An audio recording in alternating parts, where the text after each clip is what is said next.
Mettez pause, cherchez vous-même la solution avant de regarder la correction. Bonne vidéo.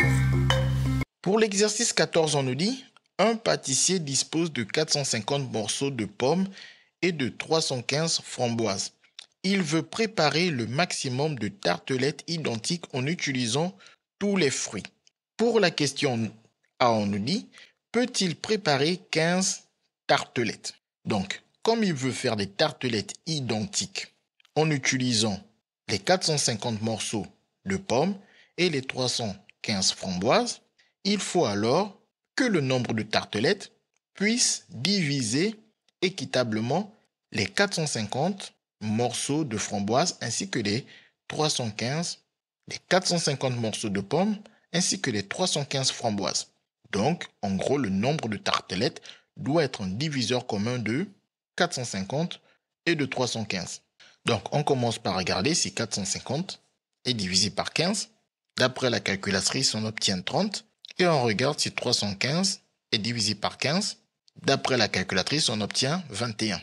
Donc, avec 15 tartelettes, on pourra obtenir des tartelettes identiques qui vont contenir 30 morceaux de pommes et 21 framboises. Donc, pour répondre à la question, peut-il préparer 15 tartelettes? Il peut préparer 15 tartelettes identiques de 30 morceaux de pommes et 21 framboises chacune. C'est-à-dire qu'une tartelette sera composée de 30 morceaux de pommes et de 21 framboises. Maintenant, pour savoir s'il peut faire 21 tartelettes, on va refaire la même chose.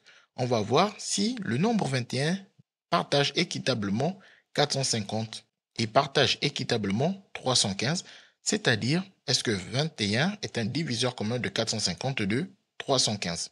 Pour savoir si on peut faire 21 tartelettes avec les 450 morceaux de pommes et les 315 framboises. Donc, on effectue le calcul 450 sur 21, ce qui nous renvoie à peu près 21,43. Cette fois, nous n'avons pas obtenu un nombre entier, ce qui veut donc dire que le nombre 21 ne partage pas équitablement le nombre 450. 21 n'est pas un diviseur de 450. Dans ce cas, il est inutile de vérifier que le nombre 21 partage 315 équitablement, étant donné qu'il faut que le nombre 21 divise les deux nombres. Si le nombre 21 ne divise qu'un seul des deux nombres, il n'est pas un diviseur commun aux deux nombres.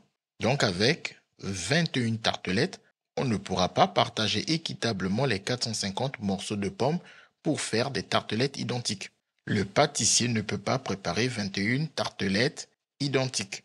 Pour la question B, on nous dit trouver les diviseurs communs de 450 et de 315. Pour trouver les diviseurs communs des deux nombres, on va d'abord commencer par chercher les diviseurs de 450, puis les diviseurs de 315, puis on verra parmi la liste des diviseurs des deux nombres quels sont les diviseurs communs aux deux nombres. Pour trouver la liste des diviseurs de 450, on va écrire tous les produits possibles qui donnent 450, mais de façon méthodique.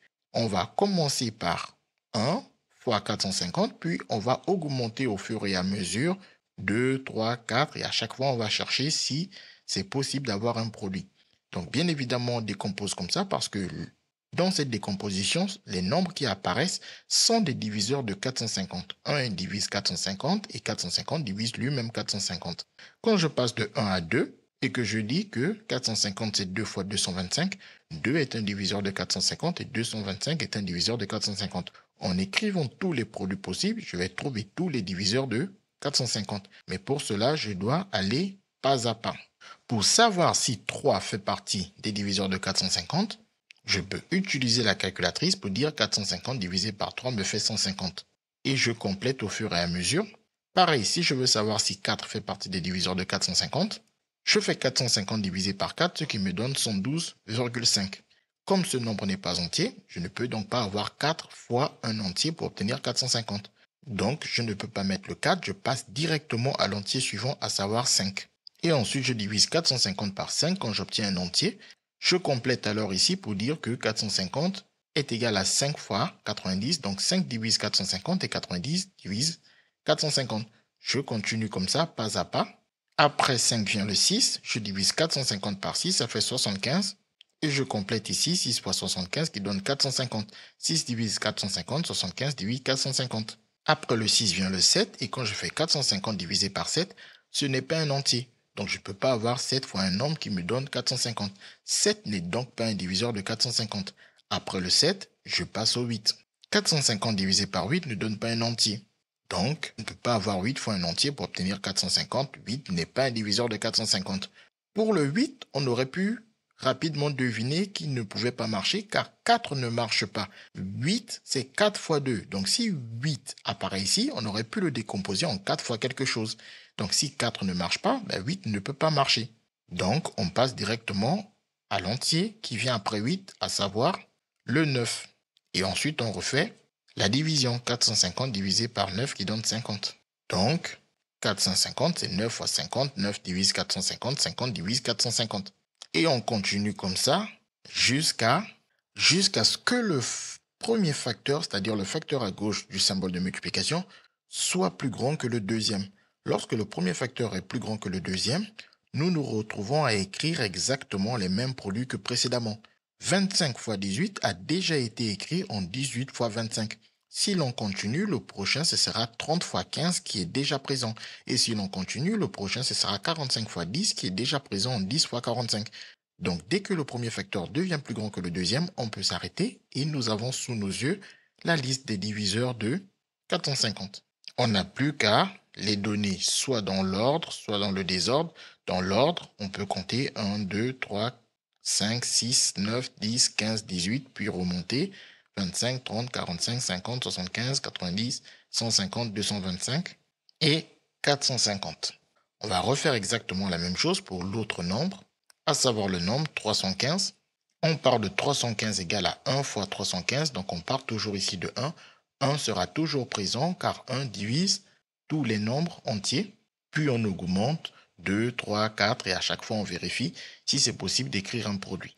Donc comme on l'a déjà fait ici, je vous conseille de mettre pause et de vous-même essayer de le faire et je vais directement après vous balancer les produits possibles. À 3. 1, 2, 3. Tadam! Voilà, donc vous avez tous les produits possibles qui vont donner 315. Et dans ces produits, on n'a plus qu'à lire la liste des diviseurs de 315. Les diviseurs de 315 sont dans cet ordre, du plus petit au plus grand, ou dans le désordre, mais de préférence du plus petit au plus grand, c'est plus pratique. 1, 3, 5, 7, 9, 15, 21, 35, 45, 63, 105 et 315. Une fois qu'on a la liste des diviseurs de chacun des deux nombres, on cherche les diviseurs communs, c'est-à-dire les nombres qui vont apparaître dans les deux listes. On a bien évidemment le 1 qui divise tous les entiers, puis le 3, le 5, le 9, le 15 et le 45. Une fois qu'on a trouvé les diviseurs communs, on peut maintenant répondre à la question posée qui était « Trouver la liste des diviseurs communs de 450 et de 315 ». Les diviseurs communs de 450 et de 315 sont 1, 3, 5, 9, 15 et 45. Maintenant, pour la dernière question, on nous dit, la question c'est « Combien de tartelettes ce pâtissier va-t-il faire ?» Donc, en relisant attentivement l'énoncé, on nous disait « Il veut préparer le maximum de tartelettes identiques. » Donc, on veut le plus grand nombre de tartelettes identiques. Donc ici, on savait qu'il pouvait faire 15 tartelettes identiques. Mais 15 tartelettes ne va pas être le maximum de tartelettes qu'il peut faire. Parce que on a dit que ce 15 était un diviseur commun de 450 et de 315.